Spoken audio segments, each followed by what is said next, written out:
During the final years of the Second World War, while the Third Reich was collapsing on the battlefields, some of the most unusual and ambitious technological projects in modern history were being developed. Nazi engineers created prototypes that seemed to come straight from a science fiction novel: rocket-powered aircraft, stealth planes, suborbital vehicles, and intercontinental missiles. Many of these inventions never saw combat, but their bases, blueprints, and prototypes were abandoned and later seized by the United States. Among these remarkable projects, the DFS 346 stands out, a spaceplane designed to reach supersonic speeds, although it never flew. In addition, the Horten Ho 229 was the first aircraft with stealth technology intended to evade Allied radar. The Messerschmitt Me 163 Comet was the fastest fighter of its era, though its limited range rendered it almost useless. Even stranger was the Bakemba 349 Natter, a vertical takeoff fighter designed for one-way missions. Yet nothing surpasses the concept of the Silbervogel, a suborbital bomber capable of crossing continents at hypersonic speeds, or the V-2 rocket, the first long-range ballistic missile and a direct precursor to both the Soviet and American space programs. The V-2 rocket. The creation of the V-2 rocket marked a historic milestone as the first ballistic missile. Also known as the A-4, it was the culmination of Wernher von Braun's dream and humanity's nightmare. The V-2, the Third Reich's most advanced weapons project, was no ordinary bomb. It was the first human-made object to leave Earth's atmosphere and return to unleash mass destruction, science fiction technology in the midst of World War II.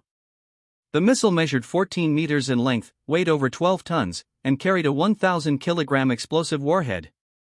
Its liquid fuel engine, powered by ethanol and liquid oxygen, propelled it at speeds exceeding 5,700 kilometers per hour, reaching altitudes up to 90 kilometers before plunging toward its target at supersonic velocity. Most terrifyingly, it was unstoppable. No fighter could intercept it, radars could not detect it in time, and anti-aircraft defenses were ineffective. Citizens only knew it had struck when the explosion destroyed everything in its path. The first operational launch occurred on September 8, 1944 over London. Within seconds, craters opened, bodies were torn apart, and buildings reduced to rubble. Over the following months, more than 3,000 V-2 missiles were launched, primarily targeting England, Belgium, and France, resulting in approximately 9,000 civilian deaths. Technically, the V-2 was a marvel. It featured inertial guidance using gyroscopes and servo mechanisms, steering via nozzle vanes and movable aerodynamic surfaces, and required complex mobile launch platforms, precise logistics, and a distributed production network. Despite these challenges, the missile worked, and each launch demonstrated the Reich's continued destructive capability. However, the human cost of producing the V-2 was horrific. Instead of conventional factories, the Nazis hid production in underground tunnels to evade Allied bombing. At the Mittelwerk facility near Nordhausen, tens of thousands of concentration camp prisoners were forced into labor. More than 20,000 died from exhaustion, disease, malnutrition, or execution. Ironically, more people perished building the V-2 than were killed by it in combat. Strategically, the V-2 did not alter the course of the war.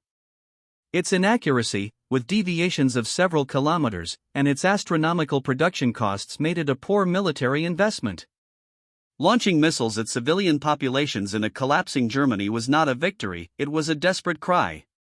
Yet the V-2 changed history in another sense.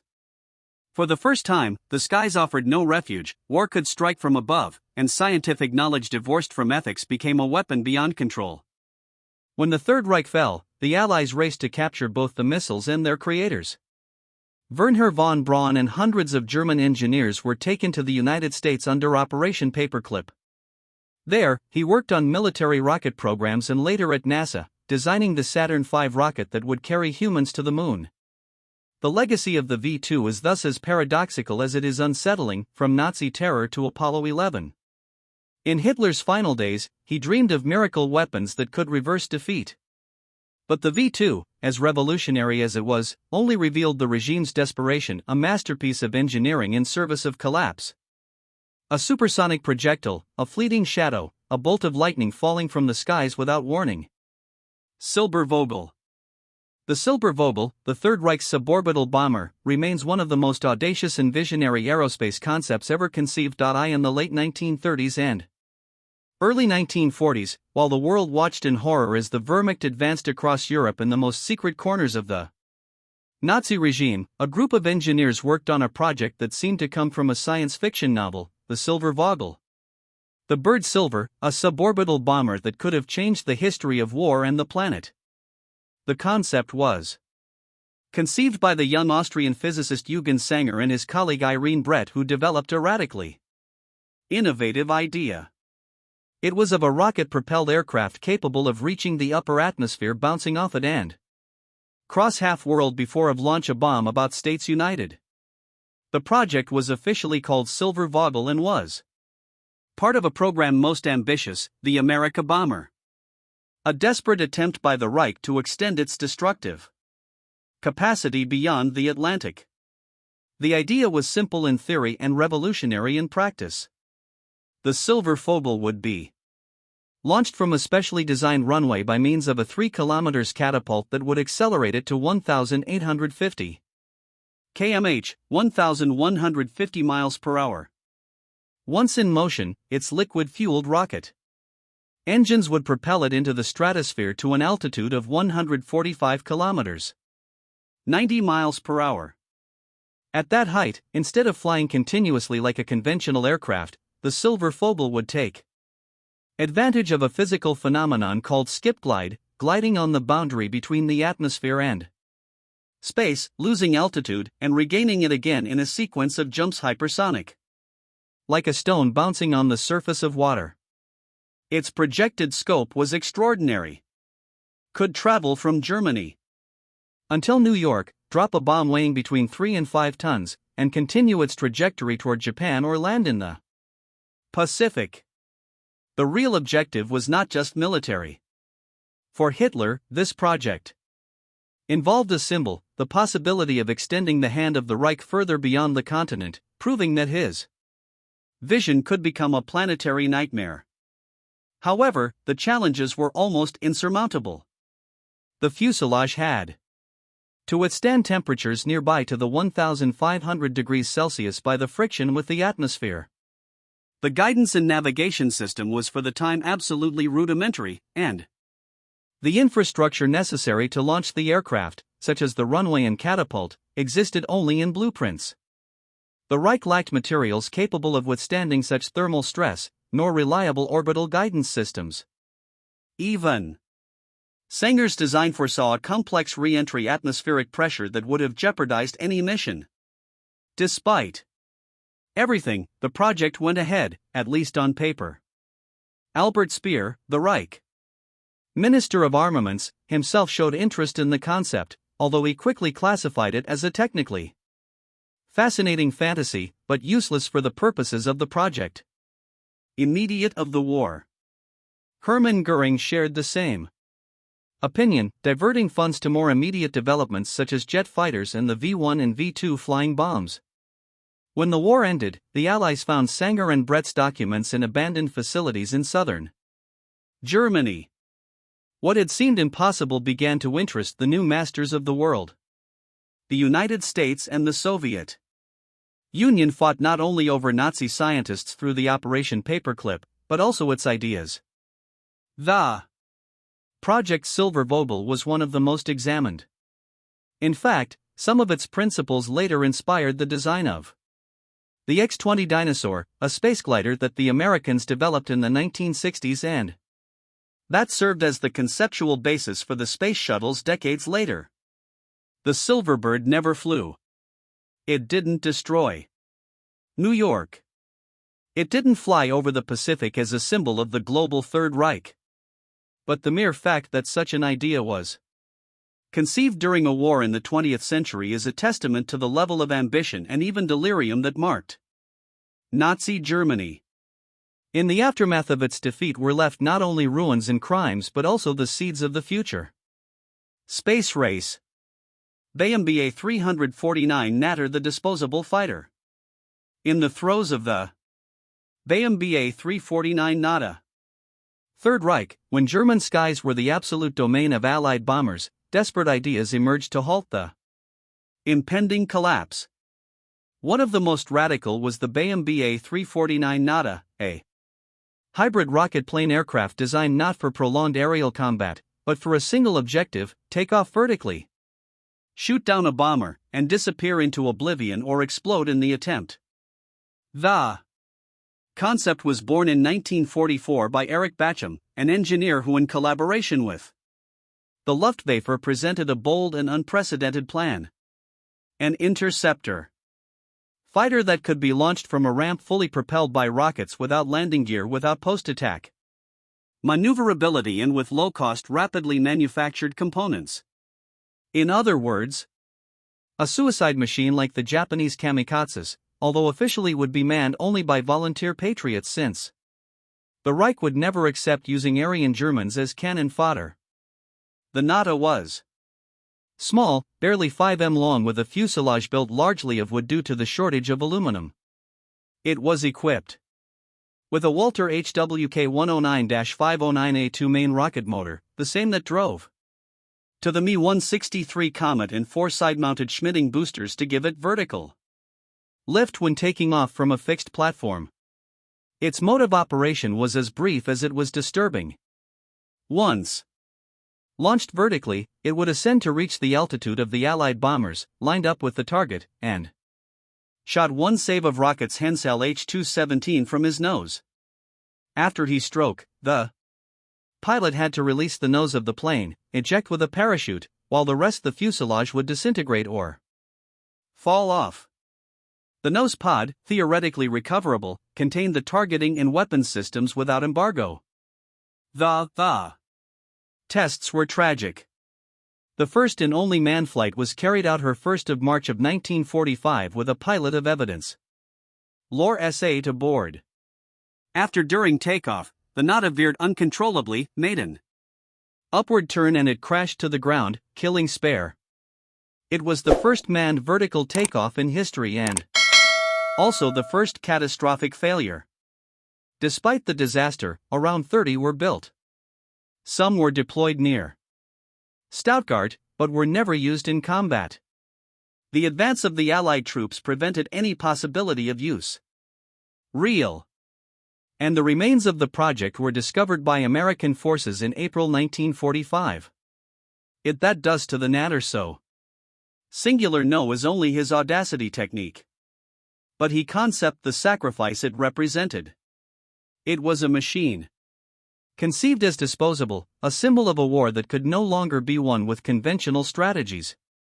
Its design combined desperation, innovation, and disregard for the life of the pilot, reduced to a functional tool. After the war, Allied engineers carefully examined the plans and captured units. Although the concept was not exactly replicated, its vertical launch and modular design anticipated certain developments in military rockets and missiles. Ground-to-air in the 1950s, the BA-349 NATO was a final act of aerodynamic madness. Not because of its failure, but because of its daring. It represents the last gasp of a regime that, besieged by imminent defeat, continued to dream of impossible weapons.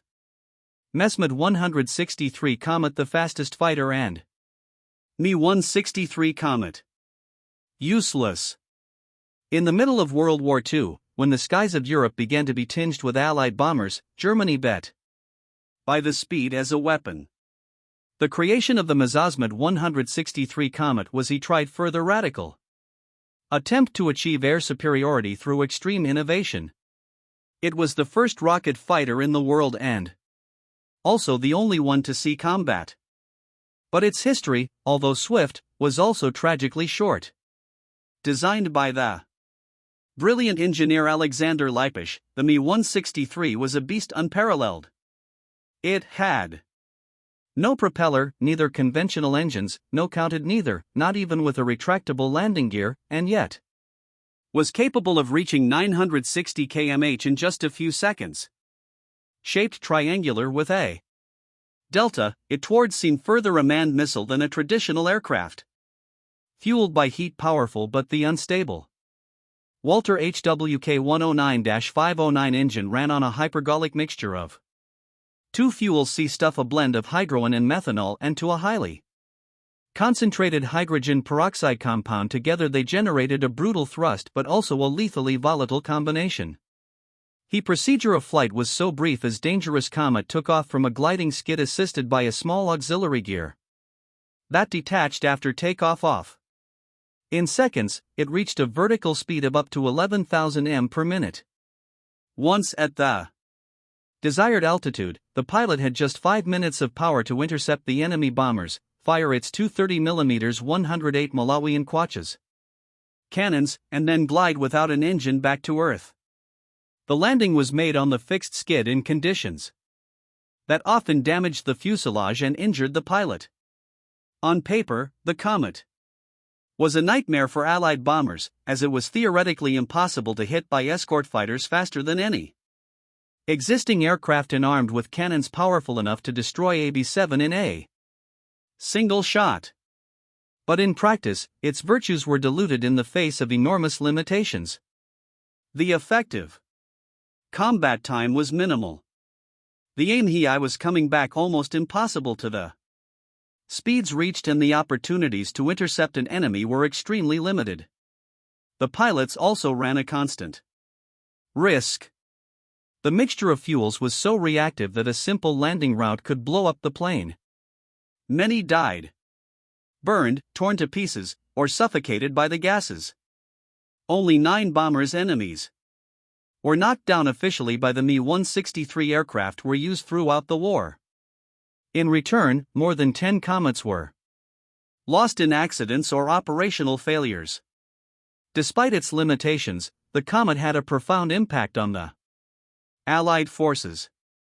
The sight of a propellerless craft rising vertically like a meteor generated confusion and fear. Its presence forced a change in bombing tactics and demonstrated that Germany was still pursuing weapons of technological revenge.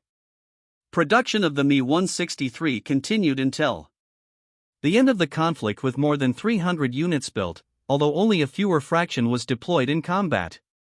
The squadrons that operated them, such as the JG-400, faced constant technical problems, lack of fuel, and a rate of accidents very high. Still, so their pilots were considered part of an almost suicidal elite.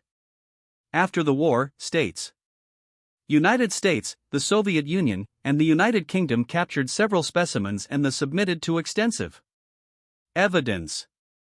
HEM-163 influenced in studies about a delta aerodynamic fuselages and rocket engines. In a way, it was an ancestor conceptual of experimental aircraft such as the American X-15. The Horten Ho 229. First invisible aircraft in history, the Luftwaffe's Horten Ho 229. Among the most curious discoveries of Nazi aviation research, the Horten Ho 229 stands as a disturbingly futuristic relic of the World War II. Created by the Horten brothers, the jet-powered flying wing-shaped craft offered a radical design, reducing radar cross-section and eerily foreshadowing the development of modern stealth bombers. Completed prototypes underwent flight testing that demonstrated aerodynamics so advanced they could rival concepts later used in contemporary aircraft such as the B-2 Spirit bomber. Although the HO-229 was built primarily of plywood and other lightweight composites, the HO-29's aerodynamic shape was intended to minimize drag and achieve high speeds, taking advantage of its dual-jet engines. The Luftwaffe saw great potential in a fast fighter bomber that could outperform Allied aircraft. The Horten Ho 229 was a single-seat aircraft, 7.4 m long and with a wingspan of 16.8 m. Its glider-like shape meant that the nose height was only 2.81 m with a cockpit of a metro of high. As it is a flying wing, its surface to alarm was of 50.2 m. Empty Ho 229 weighed 4,600 kilograms, to which were added 1,700 kilograms of fuel that enabled a maximum operational range of 1,900 kilometers. This also applied to the bomb load, which was up to 2,000 kilograms, which exceeded the Chief of Staff's expectations. The Luftwaffe Fully loaded, the Ho-229 could weigh up to 8,100 kilograms. All this bulk had to fly at a speed close to 1,000 km/h. The Horten brothers did not manage to reach this number, but they came pretty close. The power plant consisted of two Junkers Jumo 004B turbojet engines which gave the plane a top speed of 960 km per hour, a cruising speed of 900 km/h and a flight ceiling of 15,000 m. In addition of the typical bombs of the time, the Ho-229 had two cannons 10,830 million Malawian kwaches. The first test of this aerial Vundivan happened the 1st of March of 1944. The test was relatively successful, although the design presented some problems that made the pilot's task difficult. In addition to wood, they used alloys of lightweight metal to avoid wind resistance while improving its indetectability for it to the radars. He too of February of 1945, he tried it that I would be the final version of the Ho-229, but tragedy struck the prototype. One of the engines stopped in mid-flight and the pilot should have carried out a maneuver miraculous to save his life and the aircraft. Despite this, development continued. The Allies were pounding to the doors of Berlin and the Nazis were looking for a weapon savior, but it never arrived. The Horten Ho-229 never left the hangars for join to the struggle. Hitler's regime fell first. In 1945, the Allies found the captured Ho-229 inside the Operation Paperclip, a Western effort to harness Nazi-developed technology as well as their best engineers and scientists. The prototype traveled to England and then to the United States, where it found a home between the Smithsonian Museum and the workshops of Northrop Grumman, the company that created the B-2 Spirit, a strategic and undetectable bomber that her accomplished captured the essence of the Horten Ho-229. Until the day of today, the Americans continue investigating the development of the Horten brothers, who while never saw the light of day, it turned out to be a fundamental contribution to U.S. military air technology. DFS-346, the spaceplane. DFS-346. That never took off. In the later stages of the Second World War, when it was already evident that the Third Reich could not reverse its defeat on the battlefields, German secret laboratories continued to develop technologies that they grazed it impossible. Among them was one of Nazi Germany's most mysterious and futuristic projects, the DFS-346, an experimental aircraft designed to fly at supersonic speeds of over 30,000 m of altitude. In essence, HIA was an attempt to build a spaceplane. In the 1940s, the development of the DFS-346 began in wind tunnels of the Institut German Gliding Research Institute, from which it takes its name by the German acronym. The design was spearheaded by engineer Felix Krucht and later perfected by Hans Rusing and Wolfgang von Derek, who conceived a device with clean lines, a fuselage slim and Ottenrow optimized for break the sound barrier in a time and that neither not even existed an engine reliable to do so. The DFS-346 had no conventional propellers or jets. It was equipped with a hydrogen peroxide and kerosene rocket engine thought to be launched from high altitude by a mother bomber like the Anurus Ju-388 or the Henkel He-274. The craft, once released at about 10,000 m altitude, would ignite its propellant and ascend in a suborbital flight. Theoretically, reaching speeds close to Mach 2 is say further of 2,400 km/h. The pilot would be located in a pressurized capsule with an ejection seat equipped with oxygen systems and advanced controls, a luxury unheard for the standards of the time. But the DFS-346 wasn't just a promise of speed. It was also a commitment to research into high-altitude flight. At a time when the Luftwaffe no longer dominated the skies, the Nazi regime dreamed of flying over them all unopposed, flying above the fighters, further there of the scope of any radar, either missile anti-aircraft, in a world where the airplanes were almost ships spacecraft. The project was not completed before the end of the war. When Soviet forces entered East Germany, they found several unfinished prototypes at the Deso facility. Unlike other projects that were captured by the United States, DFS 346 passed into Soviet hands, becoming one of the best-kept secrets of the post-war period. For several years, engineers Soviets low. The McCoy and Gurevich Design Bureau's management worked on the development and testing of the DFS 346. At least 3 test flights were made between 1947 and 1951 using modified versions launched from Tu-4 bombers. However, the results were unsatisfactory. The device suffered issues of control to high speeds. The pressurized cabin was defective and atmospheric re-entry was extremely unstable. Finally, the program was abandoned and Hague's 346 disappeared in oblivion. Still, its legacy lived on. The swept-wing design and the idea of ejection pods were later adopted by the Soviets in the series of fighters MiG, and also indirectly influenced Western experimental designs. The DFS 346 was a vision ahead of its time. An almost single-handed attempt to conquer the stratosphere in an era where even transonic flight was not yet fully understood.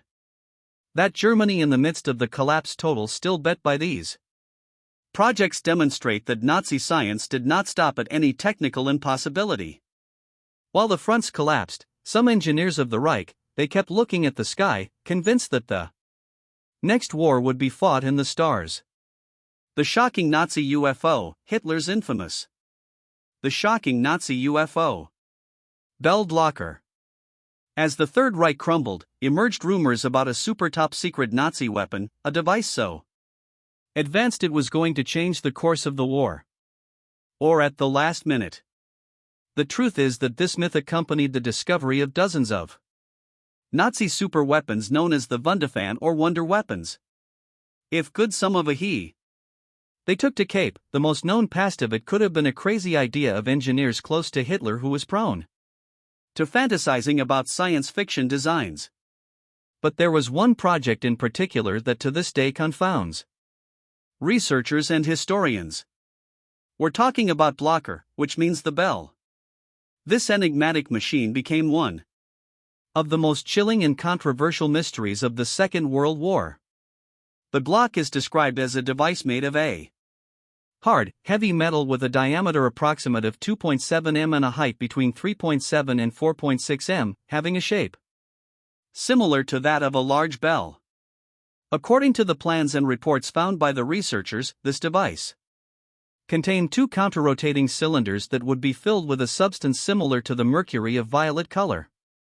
This liquid metal, whose existence Novichok never had seen, named Zerum 525 and was stored in a tall thin thermos 1 m high and encapsulated in lead, which indicated its supposed toxicity. According to these accounts, when the bell was activated, it had a radius of action of 150 m. At depths of 200 m. Crystals formed on animal tissue. Blood gelled and separated while plants decomposed into a fat-like substance. Supposedly, during the development of the dangerous device, 5 of the 7 scientists originally working on the project died from these effects.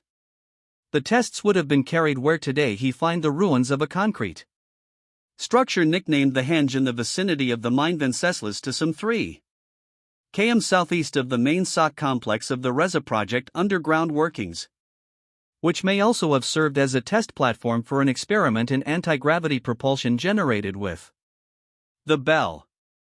Other accounts placed him in a facility near the Czech border guarded by the SS. Most historians accepted by the Academy consider the claims linked to the bell to be mere hearsay, as it appears in very little official documentation of the time of the war. Never heard no confirmed plans or official references have been produced apart from scattered anecdotes. However, there is speculation that fragments of research projects royal could have been distorted over time. It is widely accepted that the Nazis experimented in fields such as propulsion and particle physics, often dispersed across multiple secret laboratories. But to way of the Attractive chilling story. It is possible that Blocker is simply a creation that condenses several separate technological efforts into a single fantastic story. The truth is that the doubt persists to this day. And many conspiracy and UFO theory fans believe that Blocker was part of a top-secret project which was trying to create flying saucers capable of escaping a war-torn Earth. Reich's or inspiring the solar gun. Death Star. At the margins where science becomes delirium, Nazi Germany explored ideas that bordered on fiction. Further extravagant, the further disturbing was the sun or solar weapon, a theoretical project devised by Luftwaffe scientists to create a cannon orbital able to concentrate the good heavens of the sun and burn entire cities from space. A super weapon that, if developed, would have altered not only warfare but human history itself. The origin of the solar gun can be traced back to 1929, when German physicist Hermann Oth, a pioneer of modern astronautics, proposed the possibility of placing giant mirrors in orbit to redirect the light solar. The idea in principle, it was not a military one but an energetic one. It was proposed as a method to harness solar radiation on a large scale, but in the context of the Third Reich the proposal it was quickly reconfigured for military purposes. Beginning in 1941, a group of German scientists linked to the Luftwaffe presented an ambitious design consisting of a 3.5 kilometers diameter concave mirror placed on a space station at an altitude of 8,200 kilometers. This mirror, constructed of polished metal plates, would concentrate the sun's rays on a specific point on the Earth's surface, generating enough heat to destroy cities, evaporate reservoirs, or incinerate moving troops. The station, theoretically manned, would include control panels, guidance systems, and extended life equipment. Calculations suggested that with proper alignment, the sun could be transformed into a death ray capable of frying any enemy of the Reich from a distance. The project became a technical obsession for some sectors, although many within the high command considered it simply unrealizable. And it was. In the 1940s, Germany lacked the rockets capable of carrying such a structure into space, the technology for orbital navigation, and materials capable of withstanding the hostile environment outside the atmosphere. Even maintenance in orbit was unthinkable. Concept was a chimera. A dream of global domination turned into a celestial weapon. However, the solar gun became so advanced in its theoretical calculations that after the war, the documents from the project were recovered by U.S. forces. Scientists from the U.S. space program, including some working on Project Horizon and later at NASA, studied the possibilities of building solar platforms for energy purposes, though never for military purposes. In 1945, Life magazine published a sensational article that described the solar gun as if it had been a real threat. The truth was further modest, but no less disturbing, since it was trying an idea advanced developed about paper with mathematical rigor and completely detached from the material limitations of its time. Interest in the concept persisted throughout the Cold War. Both the Soviet Union and states joined developed proposals for orbital weapons, including solar power platforms and systems destruction from space. None ever reached the operational phase, but the germ of those ideas had already been planted in recent years of the Third Reich. His Sunbeam No was not built, nor did it cause any destruction. But its very conception speaks of a complex mentality that, faced with its imminent destruction, preferred to imagine absolute control of the planet from the darling. A delirium orbital born of a two-terrestrial war. The Krumlaff, the Krumlo. Curved barrel for shooting without exposing yourself. Among the strangest yet most pragmatic inventions in the Nazi arsenal was the Krumlaff, a rifle accessory that looked like something out of a cartoon, but responded to a real need on the battlefield. Shoot without exposing oneself. It was a curved Barrel, a metal extension which was attached to the Sturm Gu-44 assault rifle, allowing the soldier shooting at an angle, whether from a corner, a trench, or the inside of an armored vehicle. The idea arose in 1943 when the German High Command began to observe the devastating casualties their troops suffered in combat. Urban, especially on fronts like Stalingrad, take a corner to look out by a window. Either advance in a trench narrow could mean the death. Snapshot was necessary to devise a system that would allow combat without exposing oneself to the direct line of enemy fire. Waffenfabrik Karl Walla GmbH was responsible for developing the solution. It involved an attachable tubular accessory initially made of reinforced steel which bent the rifle barrel at an angle of between 30 degrees and 45 degrees. Several versions were designed. The Krumlov 30 intended for infantry, the Krumlov 45 for tank operations, and an experimental 90-degree version, which was quickly discarded due to its practical uselessness. The system included a small mirror periscopic that he wrote about the sight of the weapon, allowing the soldier to see what was on the other side of the wall or around the corner. In theory, this allowed for shooting with a certain degree of accuracy, without exposing oneself directly. In practice, however, the invention was fraught with complications. The main problem was physical. Since the projectiles to the cross a tube curved at high speed, they suffered significant deviation which reduced both the accuracy as well as the speed of the shot. In addition, internal friction generated extremely high wear fast of the cannon. The first evidence showed that the Krumlov had a lifespan of only 200 shots before it completely deteriorated. Worse still, many shells fragmented inside the accessory due to the forced curve generating a cloud of shrapnel that was dangerous even for the shooter. In some cases, the bullets partially exploded inside the barrel, damaging the weapon and injuring the soldier. Despite these limitations, more than 500 units were manufactured and issued primarily to tank crews and urban assault squads.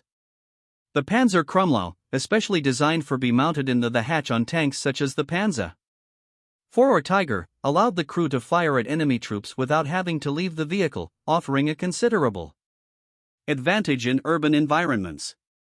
The Krumlov did not change the course of the war, nor did it become a mass accessory. But demonstrates the willpower of the regime Nazi by experiment, even with the most basic principles of ballistics, in order to gain an advantage in combat. It was an improvised response, desperate and technically ingenious to the hell of urban warfare that Germany had unleashed and then suffered in own flesh. After the war, some of these devices fell into the hands of the Allies and were studied with interest, although not replicated. Their real usefulness was so limited as his endurance mechanics. In the war cold, Israel, Korea of the South, and the US briefly revived the concept in modern versions for counter-terrorism operations, but always as an experimental curiosity. Brewster Buffalo, the enemy plane the Nazis tested. Among the many mysteries that Brewster Buffalo arose after the fall of the Third Reich, one of the most unusual was the discovery of an American aircraft in the hands of the Nazis. The Brewster F-2A Buffalo, a fighter that, although considered obsolete by the Allies since 1942, was object of study intensive by part of the Luftwaffe that toured an American device in the hangars of the Reich. The answer reveals her a story of espionage, reverse engineering, and desperate experimentation. The Brewster Buffalo was the first carrier-based monoplane fighter in the United States. United States introduced in the late 1930s. Designed by the Brewster Aeronautical Corporation, it was one of the first all-metal fighters in the American arsenal. However, despite its initial advances, it was quickly surpassed by models like the Grumman F-4F Wildcat, either he mythical P-51 Mustang. In combat, especially in the Pacific, the Buffalo proved to be slow, unmaneuverable, and vulnerable, earning the contempt of many of its own pilots. However, before being relegated, the model was exported to several countries. Among them Finland. Over there, during the War of Winter and the second during World War II, Finnish pilots achieved impressive successes against Soviet aircraft using the Brewster Buffalo, which they nicknamed Taienhelm, or the Pearl of Heaven. Its effectiveness in Finnish hands caught the attention of the High Command German, especially because the Finns were allies of the Reich on the Eastern Front. Through these ties, Germany obtained at least one intact Buffalo unit, probably through exchange with Finland, to be evaluated by engineers of the Luftwaffe. The intention was to know in depth the capabilities, weaknesses, and design of the airplane's allies, and to the same time find applicable solutions to their own models of combat. He Buffalo was transferred to the Rechlin test station, the most important aeronautical development center of the Third Reich. There, German technicians dismantled it, analyzed its structure, and subjected it to flights of proof and compared his performance with models such as the Messid Bf-109 or the Faller F-190. The technical verdict was mixed. While they acknowledged some virtues of the design, such as its structural strength and his visibility, frontal also criticized severely his low power-to-weight ratio and poor performance at altitude. However, the information obtained from this analysis allowed for improved pilot training Germans who would face American models on the Western Front. The fact that the Brewster Buffalo ended up in the hands of the Reich reveals the breadth of the German technical intelligence network and its obsessive need to understand the enemy in every way. Germany also conducted similar tests on other captured aircraft, either delivered by countries allies, either neutrals such as the British Spitfire or the American P-38 Lightning. After the war, the Buffalo was recovered by the Allies along with other experimental examples that the Nazis had accumulated. Although it was never a decisive aircraft, its role as an object of study shows how even a relegated machine can become a key piece in the technological race of a total war. The Brewster Buffalo, despised by many of its own pilots, thus became in the wrong hands into a valuable source of intelligence. In Rechlin, it flew not as a weapon, but as an unknown, an enemy who spoke a language of plans, data, and engineering. The cursed mouse, the development of the Panzer VIII mouse. The Panzerwagen VIII mouse was the heaviest tank ever built. Designed by Ferdinand Porsche and produced by Crew, the mouse was conceived as a super panzer that had to break any line defensive ally through extreme armor and overwhelming firepower. Its development began in 1942. Under direct orders from Hitler, who favored each time further the designs of armament colossal. He mouse had a weight total of 188 tons, which made it unviable for the most of the bridges and paths. It measured 10.2 m long, 3.71 m wide and 3.63 m high with a crew of 6. The main armament was a 128 mm KWK-44L/55. Gun equivalent to that used by the Yag Tiger tank destroyers, accompanied by a coaxial 75 mm KWK-44L Ottasolino Bassini gun. This combination allowed it to engage armored targets as well as infantry and fortifications. The frontal armor reached 240 mm in the turret and 200 mm in the hull, making it practically invulnerable to Allied anti-tank weapons of the time. The engine was one of its biggest problems. Two variants were tested: a Daimler-Benz MB engine 509 gasoline engine and an experimental MB 517 diesel engine. Both were coupled to an electric generator that drove two electric motors on the tracks, following a system of propulsion hybrid. Without embargo, the speed maximum was lower to 20 km per hour with extremely limited range. They were built two prototypes between 1944 and 1945. One of they with turret and other without it. Both were tested at Kumdorf and Berlingen but never saw combat. Real to the approach. The forces Soviet. The tanks were partially destroyed by their crews. The Red Army later captured the remains and assembled a functional unit from components of both prototypes. The mouse reflected a philosophy of warfare based on brute force incompatible with the logistical and tactical needs of the modern battlefield. Its size, fuel consumption, and mobility limited made it a symbol of technical excess and strategic disconnection of the German high command in the final years of the conflict. Project Habakkuk, the ice carrier against U-boat. During the Second Project Habakkuk World War, the oceans were fields of battle so as lethal as the trenches or the skies. The North Atlantic, in particular, became a living hell for Allied convoys harassed relentlessly by German U-boat. Faced with this constant threat, unusual ideas emerged. Of the most surprising one was born in the mind of an eccentric scientist and even found echoes in Winston Churchill. We're talking about Project Habakkuk, a plan to build a gigantic aircraft carrier made of ice. Although the project was British, Germany had partial knowledge of it through naval espionage. And the history of its development and abandonment is also part of the strange technological legacy left by World War II. Its connection with the Nazis wasn't direct but strategic. It was a response to the initial supremacy of U-boat in the Atlantic.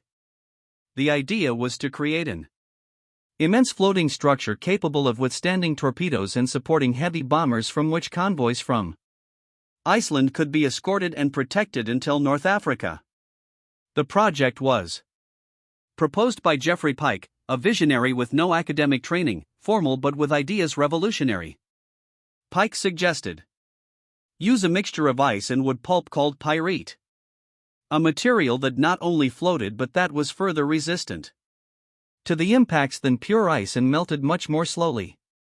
Pyrite could, in theory, withstand torpedo attacks, cannon fire, and enemy fire, and could be easily repaired simply by pouring more water on it. He designed and foresaw a platform more than 600 m long and 90 m wide with a crew of more than 3,000 men, electric motors to move at low speed, and internal hangars for tens of airplanes. But construction was complex. Keeping pyrite frozen on the high seas required a continuous internal refrigeration system. Furthermore, the total weight exceeded 2 million tons. In 1943, a prototype was built on Patricia Lake in Alberta, Canada. It was only 18 m long, but served to demonstrate that the material worked and was viable on a small scale. However, problems soon began to arise. The logistical cost was astronomical. Continuous refrigeration was unsustainable, and Allied advances in conventional aircraft carriers made the development of an ice colossus unnecessary. At the same time, the Third Reich was already losing the Battle of the Atlantic due to radar, air escorts, and increased Allied naval production. The Habakkuk was consequently cancelled in 1944. The Canadian prototype was abandoned and over time quietly melted away. The Habakkuk project was never known to the public during the war. It was declassified decades later, becoming a fascinating anecdote of Allied ingenuity and desperation. Although conceived by the British, it represents an indirect response to the technical and destructive capacity of the Nazi enemy, particularly the power of its U-boat that dominated the oceans, with a lethal effectiveness during the early years of the conflict. Today, the Habakkuk is remembered as one of the most improbable ideas of the entire war. A mixture of science, ice, and blind faith in the impossible. A frozen aircraft carrier dreamed up in the midst of a fiery war. Nazi fire balloons, the Nazi fire balloons. Hot air weapon that crossed borders. In the final years of the Third Reich, as Allied bombs rained down on Berlin and the Eastern Front collapsed, some sectors of the Nazi high command turned their attention to a strategy that seemed primitive but contained subversive potential. Fire balloons. Inspired in part by ancient Eastern technologies and modern Japanese experiments, Germany developed a system of balloons loaded with explosives and Incendiaries that carried by air currents could reach enemy territory without the need for pilots or aircraft. Although the project did not reach the scale of the Japanese Fugo program, which launched more than 9,000 balloons against the United States, the Nazi fire balloons year they arrived to unfold experimentally in Europe. The aim was use balloons full hydrogen or helium to transport incendiary charges, aerial mines, or propaganda devices, taking advantage of the air currents over the Canal of the Seine, or even, according to some documents, attempting to reach Scotland or North Africa. The balloons were constructed from lightweight materials such as waxed paper or celluloid, and their lift was achieved using hydrogen, a dangerous solution, but accessible due to the shortage of helium. The navigation system was completely passive, and the balloons were simply released on specific days when wind patterns were favorable. Some included rudimentary timing mechanisms that released the explosives after an estimated flight time, while others simply carried the fixed payload to impact.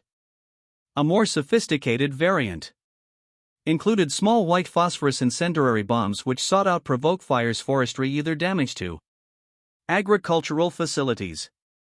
Although their impact was minor in tactical terms, they generated uncertainty among the defenses. Enemies, especially in England, where the unexpected appearance of floating objects and explosives generated constant alerts. One of the best documented episodes occurred in 1944, when several balloons launched from Brittany fell in rural areas of southwest England, causing small fires in farmland. The British government, aware of the psychological nature of the attack, ordered all media coverage censored to prevent panic.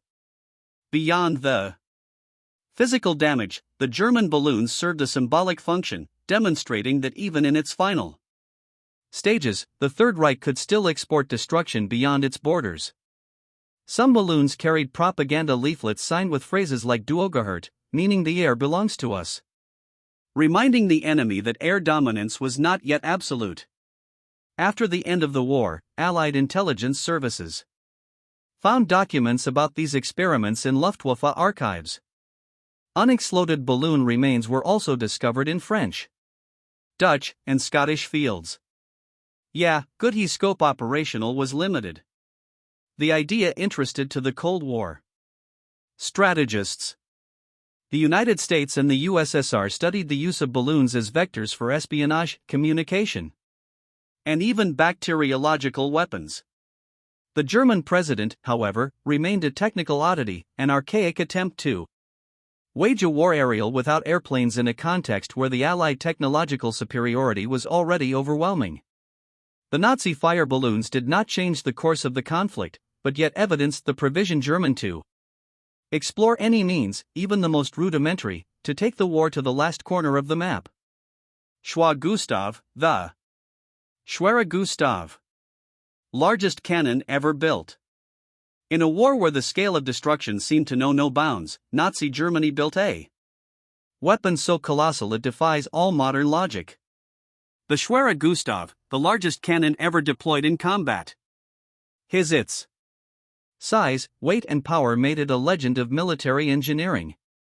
A work of industrial titanism that, however, was as impractical as it was symbolic.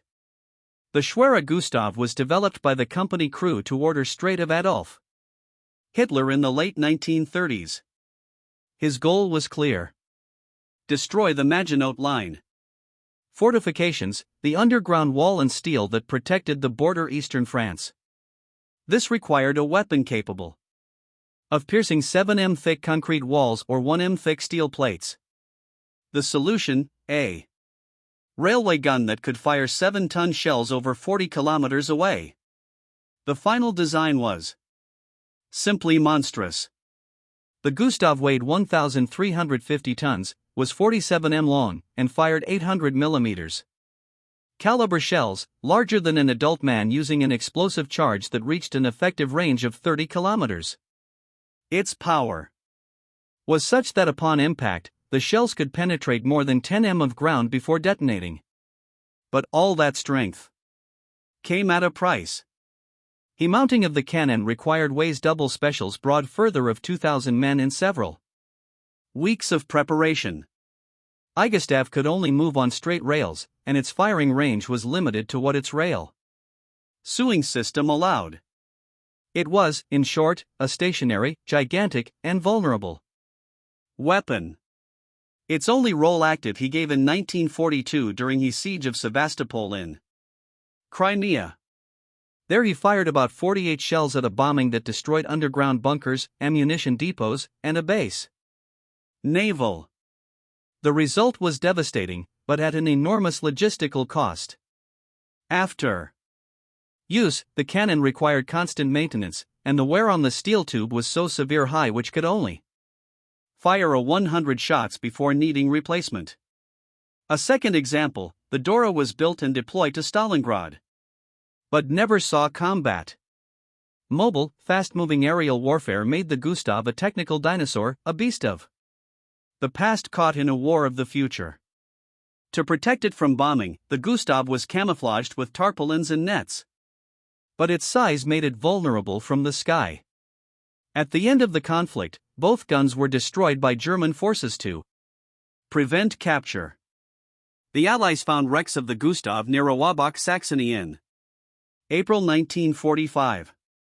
Its parts were examined by Soviet and American experts, but the concept was quickly discarded in the age of air power and the guided bombs. And yet the Schwer Gustav left a fingerprint, indelible in military history, not for its effectiveness, but for what it represented, the will to build the most enormous weapon without matter.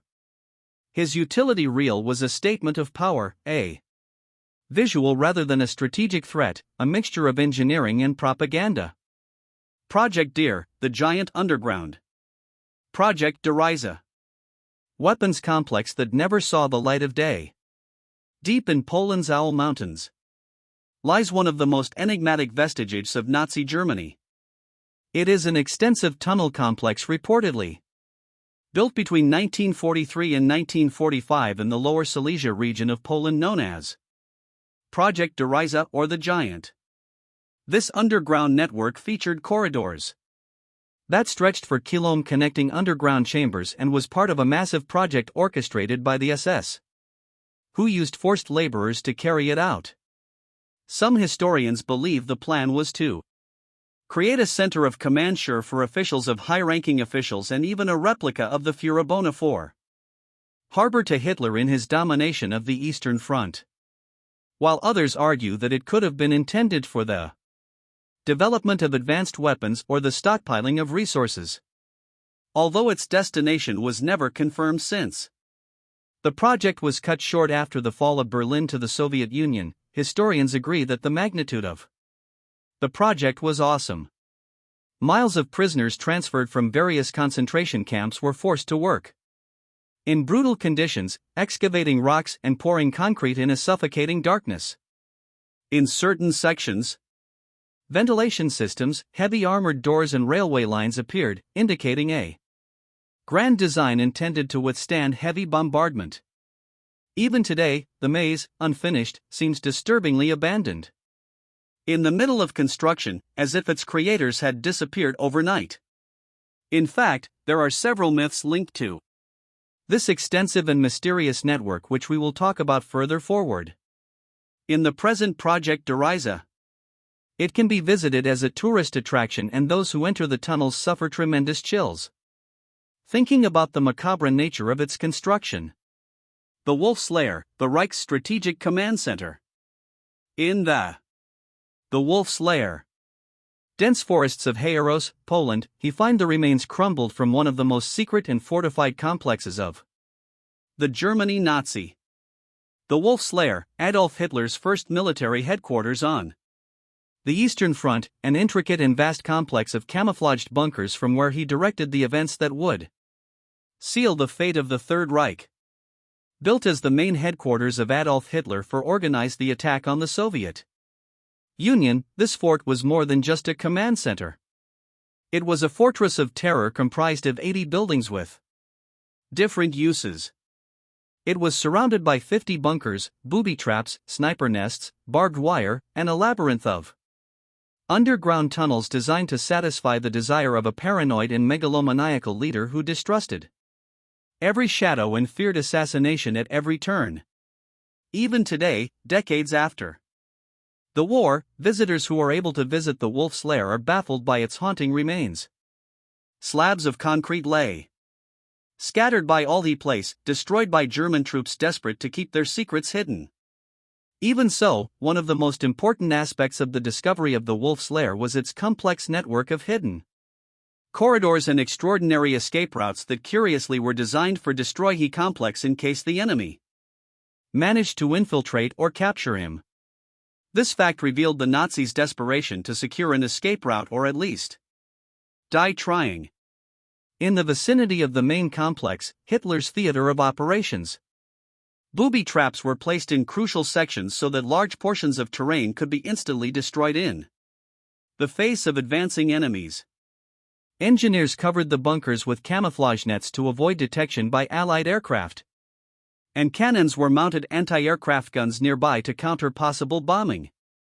However, the most famous event linked to this sinister complex occurred on July 20, 1944 when Colonel Klaus from Schneffenberg tried to end with the life of Hitler with a briefcase bomb as part of an internal conspiracy that went down in history as Operation Valkyrie.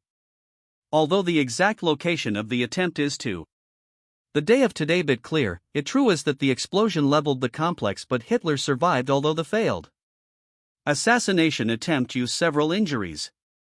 Then of the failure of the plan Valkyrie, the measure's security increased and he added further barriers and traps. But to weigh of despite its formidable defenses, Soviet forces finally reached the site in early 1945, prompting the retreating German troops to detonate hundreds of explosives, reducing the lair to ruins. Today only huge concrete fragments remain and some shelters collapsed that remember to the visitors the terror and his secrecy of a regime that sometime conspired within those walls to try to conquer the world. The Nazi atomic bomb and uranium cubes. The Nazi atomic bomb and uranium cubes. The Third Reich's nuclear project. Of all the inventions and secret projects of the Third Reich, none has generated more speculation, fear, and historical research than its failed attempt to build an atomic bomb. Unlike aeronautical experiments or highly visible superweapons, the German nuclear program was intentionally secretive, fragmented across multiple laboratories, and barely understood even by its own leadership. Nevertheless, it left undeniable physical evidence. One such example is the Tesseract Cube's enigmatic uranium blocks discovered after the war, tangible remnants of an ambition that could have reshaped the fate of the planet. The Nazi nuclear effort officially began in 1939, mere weeks after German scientists, including Otto Hahn and Fritz Strassmann, discovered nuclear fission. In the United States, the same discovery triggered the Manhattan Project.